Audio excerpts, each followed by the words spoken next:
সুপ্রিয় দর্শক বন্ধুরা, সাগর বাংলার আজকের পর্বে আবার একটি নতুন প্রতিবেদন নিয়ে আপনাদের সামনে উপস্থিত হলাম। নির্বাচনের প্রাক্কালে কেন অবহেলিত প্রতিবন্ধী ভাতা, বাড়ানো হলো লক্ষ্মীর ভান্ডার, চালু করা হলো নতুন যুবকদের জন্য স্কিম যুবসাথী প্রকল্প, কিন্তু বঞ্চিত থেকে গেল মানবিক ভাতা বা প্রতিবন্ধী পেনশন। বঞ্চনা করা হলো এই বাংলার সবচেয়ে অবহেলিত, নির্যাতিত লক্ষ লক্ষ প্রতিবন্ধী মানুষকে। আজকের এই গুরুত্বপূর্ণ প্রতিবেদন থেকে আমরা প্রতিবন্ধী মানুষদের সেই বঞ্চনার ছবিটি আপনাদের সামনে তুলে ধরব। অত্যন্ত গুরুত্বপূর্ণ এই প্রতিবেদনটির সঙ্গে সবাইকে প্রথম থেকে শেষ পর্যন্ত থাকার জন্য সাগর বাংলা চ্যানেলের পক্ষ থেকে অনুরোধ জানাচ্ছি। সেই সঙ্গে যারা সাগর বাংলা চ্যানেলের প্রতিবেদনগুলি দেখছেন অথচ সাবস্ক্রাইব করছেন না, তাদের কাছে আমাদের ছোট্ট অনুরোধ, আপনারা সাবস্ক্রাইব করে সাগর বাংলা পরিবারের সঙ্গে যুক্ত হয়ে যান। নমস্কার। আজকের এই পর্বে আপনাদের সঙ্গে আলোচনায় রয়েছি আমি শিবনাথ, আর আপনারা চোখ রেখেছেন সাগর বাংলা নিউজ চ্যানেলের পর্দায়। চলুন আজকের এই পর্বে এই প্রতিবেদন থেকে আমরা প্রতিবন্ধী মানুষদের সেই বঞ্চনার ছবিটি বিস্তারিতভাবে দেখে নিই।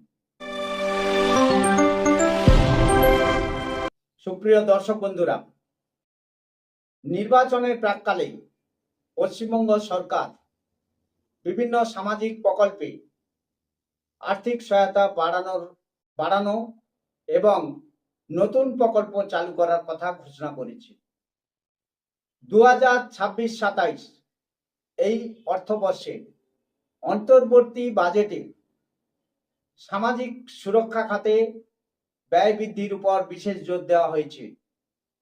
তবে এই সব ঘোষণার মাঝেই একটি গুরুত্বপূর্ণ বিষয় আলোচনায় উঠে এসেছে। প্রতিবন্ধী ব্যক্তিদের জন্য চালু থাকা মানবিক পেনশন প্রকল্পে কোনো বৃদ্ধি করা হয়নি। সারা রাজ্যব্যাপী এই আলোচনাটি চলছে। সুপ্রিয় দর্শক বন্ধুরা, লক্ষ্মীর ভান্ডার এই প্রকল্পে মাসিক ভাতা 500 টাকা করে বাড়ানো হয়েছে।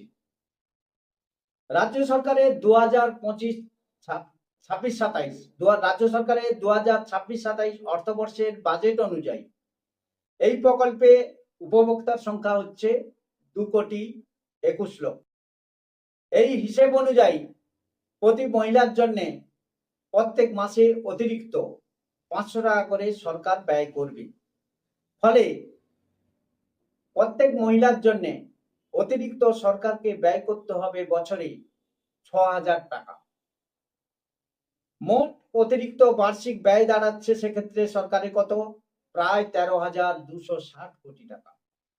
অর্থাৎ 2,21,00,000 মহিলাকে 500 টাকা করে অতিরিক্ত দেওয়ার জন্য সরকারের অতিরিক্ত ব্যয় বরাদ্দ হচ্ছে 13,260 কোটি টাকা। এছাড়া যুবসাথী প্রকল্পে বেকার যুবকদের জন্য মাসিক 1,500 টাকা ভাতা দেওয়ার ঘোষণা করেছে রাজ্য সরকার।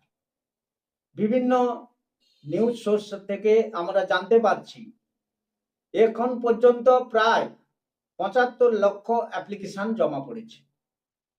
প্রত্যেকের জন্য যদি 1,500 টাকা করে ভাতা দিতে হয় তাহলে প্রত্যেকের জন্য অতিরিক্ত বার্ষিক খরচ হবে 18,000 টাকা।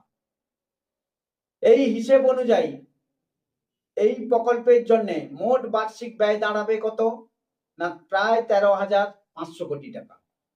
অর্থাৎ লক্ষ্মীর ভান্ডার ও যুবসাথী এই দুই প্রকল্পে রাজ্য সরকারের মোট অতিরিক্ত ব্যয় হবে প্রায় 26,760 কোটি টাকা। অর্থাৎ আপনার লক্ষ্মী ভান্ডারের জন্য 13,260 আর যুবসাথীর জন্য 13,500। অর্থাৎ বছরে সরকারের রাজকোষ থেকে অতিরিক্ত ব্যয় করতে হবে 26,760 কোটি টাকা। এবার আমরা দেখব যে প্রতিবন্ধীদের ভাতা যদি মাসে 500 টাকা করে বাড়ানো হতো তাহলে রাজ্য সরকারের আনুমানিক কত খরচ হতো। 2025-26 এই অর্থবর্ষের জন্য যে বাজেট তৈরি করেছিল রাজ্য সরকার, সেখানে রাজ্য সরকার ঘোষণা করেছিল প্রতিবন্ধী উপভোক্তার সংখ্যা হচ্ছে 7,59,000। যদি তাদের 1,000 থেকে মানবিক ভাতা বাড়িয়ে 1,500 করা হয় এবং প্রত্যেককে যদি 500 টাকা করে অতিরিক্ত দেওয়া হয় তাহলে প্রত্যেক প্রতিবন্ধীদের জন্য 6,000 টাকা করে বছরে অতিরিক্ত প্রদান করতে হতো। সেক্ষেত্রে বার্ষিক মোট ব্যয় দাঁড়াতো প্রায় 455 কোটি টাকা।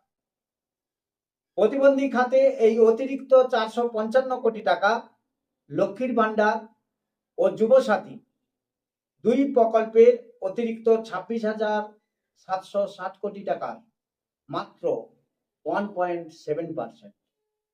আবার বলছি, এই যে 455 কোটি টাকা অতিরিক্ত খরচ হতো রাজ্য সরকারের প্রতিবন্ধীদের জন্য, এটি হচ্ছে লক্ষ্মীর ভান্ডার এবং যুবসাথী প্রকল্পে যে 26,760 কোটি টাকা অতিরিক্ত খরচ হচ্ছে তার মাত্র 1.7%।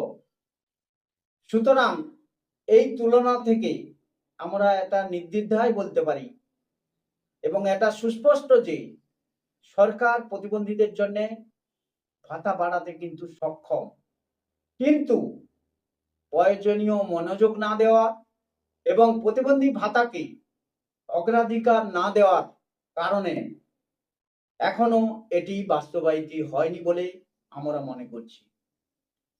প্রতিবন্ধী ব্যক্তিরা সমাজের একটি দুর্বল ও প্রান্তিক অংশ, তাদের জন্য ভাতা বাড়ানো অত্যন্ত জরুরি, এটা বুঝতে হবে সরকার। নির্বাচনের আগের মুহূর্তে যখন লক্ষ্মীর ভান্ডারের ভাতা বাড়ানো হলো, নতুন যুবসাথী প্রকল্প চালু করা হলো, তখন প্রতিবন্ধী ব্যক্তিদের ভাতা বা পেনশন না বাড়ানো একটি অত্যন্ত বৈষম্যমূলক আচরণ বলে আমরা মনে করি। প্রতিবন্ধী ব্যক্তিদের প্রতি সরকারের এই বৈষম্যমূলক আচরণ তাদের সামাজিক সুরক্ষা নিয়ে নতুন করে প্রশ্নচিহ্ন তুলে দিয়েছে। রাজ্য সরকারের উচিত অবিলম্বে প্রতিবন্ধী ব্যক্তিদের মানবিক পেনশন বৃদ্ধি ঘোষণা করা এবং তা বাস্তবায়ন করা। এই যে লক্ষ্মীর ভান্ডার এবং যুবসাথী প্রকল্প, এই দুটি প্রকল্প যে বাড়ানো হলো, মূলত সরকার ভোট ব্যাংকের দিকে লক্ষ্য রেখেই এই দুটি প্রকল্প বাড়িয়েছেন। কিন্তু তা হলেও মানবিকতার খাতিরে আমরা মনে করি প্রতিবন্ধীদের জন্য মানবিক পেনশনও কিন্তু বাড়ানো উচিত ছিল। এটা কিন্তু সরকারের যে বৈষম্যমূলক আচরণ সেটা কিন্তু পরিষ্কার আমাদের চোখে ধরা পড়েছে। আপনারা কি বলেন? আপনারা কমেন্টস করে জানান সরকারের এই সিদ্ধান্ত সত্যিকারের বৈষম্যমূলক আচরণ কিনা। আজকের পর্বটি এই পর্যন্ত। আবার আপনাদের সঙ্গে দেখা হবে নতুন পর্বে, নতুন প্রতিবেদনে। আপনারা সবাই ভালো থাকবেন, সুস্থ থাকবেন, সাগর বাংলা চ্যানেলের সঙ্গে থাকবেন। সাগর বাংলা চ্যানেল একমাত্র চ্যানেল যারা প্রতিবন্ধী মানুষদের পাশে, প্রতিবন্ধী মানুষদের সাথে থেকে প্রতিবন্ধী মানুষদের উন্নয়নের